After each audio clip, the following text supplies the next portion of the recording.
block. On the left. Well, I couldn't live on the right. See where that yellow house is? That yellow face house? Mm-hmm. Right there. So you live right across from the park? Right across from the park. Great. That's lucky as a kid, huh? Yeah, yeah. And plus it was all... Pull over real quick up right in front of it so you get a good shot of it.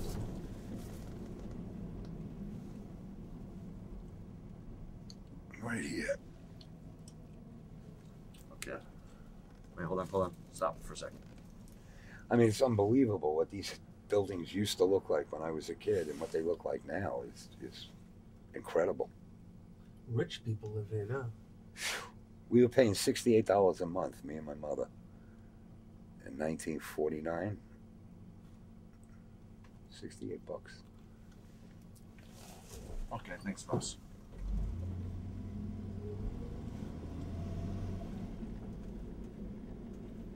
So what kind of neighborhood was it? It was basically push carts. It was all Italian. And it was, it was an Italian ghetto, really. And the streets were just full of push carts, and the guys that sharpened knives would ring the bell, and, it was a very tight neighborhood. Everybody knew each other. It was a tough neighborhood. It was a tough neighborhood, especially when the Puerto Ricans started to come in down by Avenue D. There was some major wars went on. In 1957, I moved. Actually, my mother told me we were moving. They were buying a house in the country in Bensonhurst, a suburb, she called it. And we moved to Brooklyn in 1957.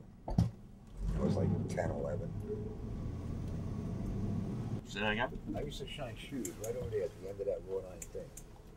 That gate.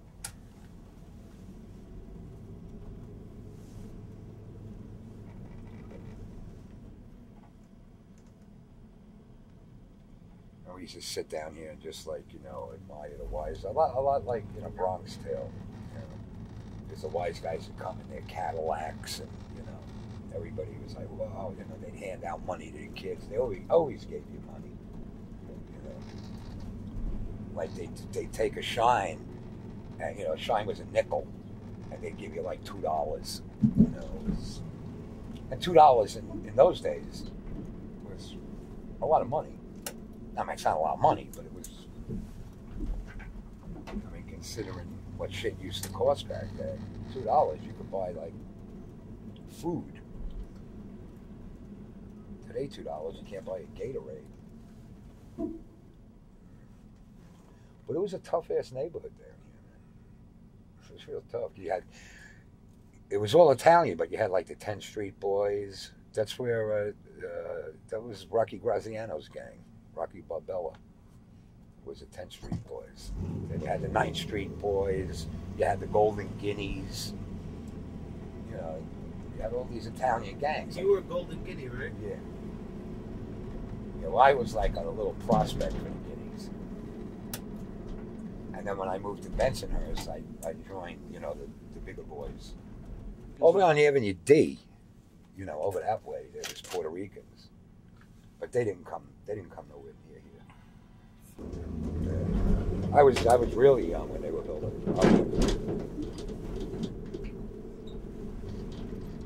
But that's basically what started, some major fucking gang wars there.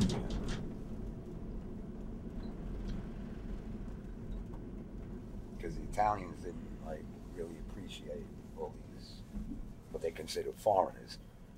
At that time, the Puerto Ricans were serious foreigners. They didn't really want them in the neighborhood. So there was some major shit going on, especially if they came near the park. Because all the gangs hung out in the park. And it gave us a reason to band together and fight somebody else instead of fighting each other. Called what? Alibaba. What was that? Nightclub. Jazz. Big place. Is that where you had the table with the rose and all that? Yeah. Tell Billy about that. I used to have this wrought iron section with a table in the middle, and whether I was there or not, they had a bottle of Dom Perignon on the table and a rose, because I used to bring all my girlfriends in there. And when I wasn't there, they charged me. When I was there, they charged me. But I had my own table there. That was it. Nobody sat at that table.